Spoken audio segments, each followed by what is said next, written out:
Alors,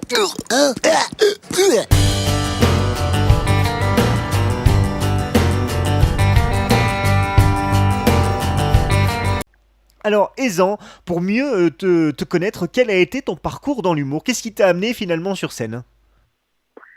Donc moi en fait, bon depuis tout petit, je suivais un petit peu l'humour avec mes parents. Voilà, on avait des VHS d'humoristes, notamment Michel Courtemanche, qui est d'ailleurs un Canadien, un Québécois, que moi j'adorais. Je connaissais ses spectacles par cœur. Et puis voilà, dans un coin de ma tête, j'avais envie de monter sur scène, mais je peux pas dire que c'était vraiment une volonté depuis toujours, ou du moins je l'avais vraiment dans un coin de tête, mais c'était pas mon objectif prioritaire.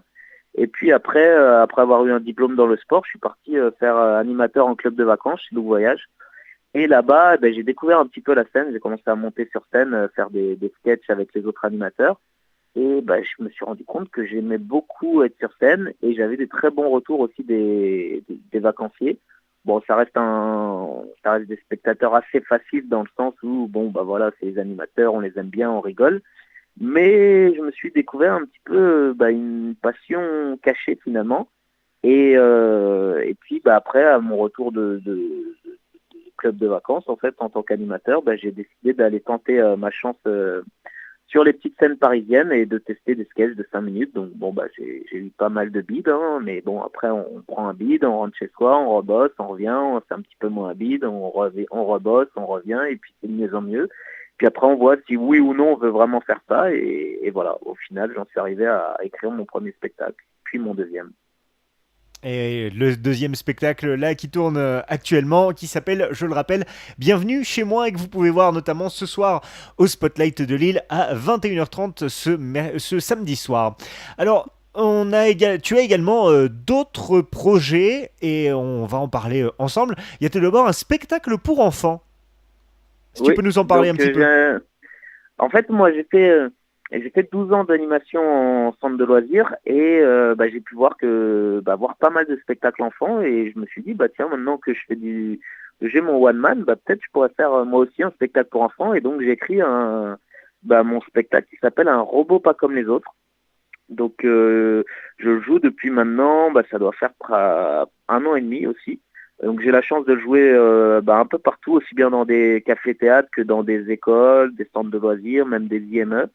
Et c'est un spectacle où je suis seul en scène et je raconte la vie d'un robot qui est très différent en fait dans son école puisqu'il est moitié humain, moitié robot et il a une barbe d'humain.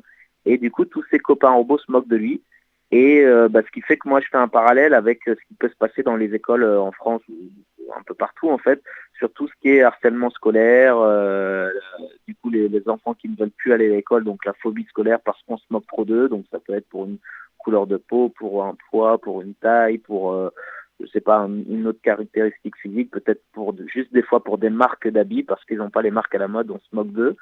Donc voilà, ça permet de réfléchir avec les enfants pendant 45 minutes sur ce côté-là et à eux de me dire à la fin de rentrer sur ma planète et d'assumer ce que je suis et d'accepter comment je suis en fait, moitié robot, moitié humain. Et un spectacle qui est accessible à partir de quand du coup pour ce spectacle pour enfants? Et ben en fait moi là pour l'instant je j'ai pas de date dans le Nord. J'étais déjà venu jouer une fois au Spotlight. Voilà et c'est à partir de 3 4 ans jusqu'à 10 ans on va dire. Voilà, c'était la question de l'âge que je Ouais, voulais savoir et du coup tu y as voilà, répondu. Et il y a voilà. un troisième projet qu'on va évoquer si tu le veux bien. Alors là, c'est un projet un petit peu particulier et ça s'appelle Une Minute Max. Voilà, en fait, j'ai lancé sur Instagram un compte qui s'appelle Une Minute Max, donc arrobase une minute max, oui, bon, je voulais les plaire, mais finalement, c'est pas forcément utile.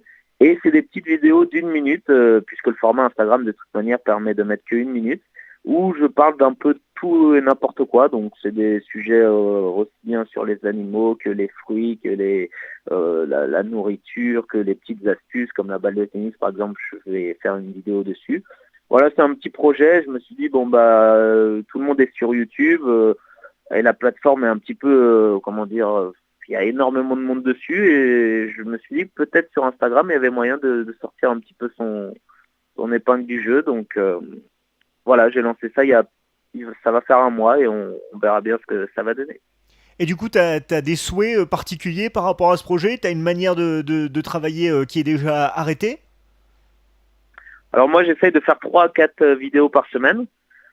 Les souhaits, non, je me dis que bah moi ça m'éclate de faire des vidéos, j'ai des retours, je me dis que ça peut être un lien aussi pour bah, avoir de nouvelles personnes qui sont susceptibles de venir voir mes spectacles. Et puis bah voilà, en fait moi j'ai ma copine qui elle a un Instagram qui marche plutôt bien, qui est sur la bouffe en fait, sur sur les petits plats. Et du coup j'ai vu à quel point il pouvait y avoir du monde qui la suivait, et c'est cool, elle a une petite un petit, comment on peut dire, un petit panel de fans. Et moi je me suis dit tiens, ça peut être sympa de faire ça. Et c'est vraiment moi je prends un sujet et après j'essaye rapidement d'improviser un peu dans ma tête, et puis je mets ma caméra et puis je tourne, et après je fais le montage. Mais c'est pas une écriture de pas 10 heures d'écriture pour juste un sketch, hein. C'est un petit peu en impro. Ok, et donc ça se retrouve sur Instagram uniquement, at 1 minute max, c'est bien ça? Voilà, exactement.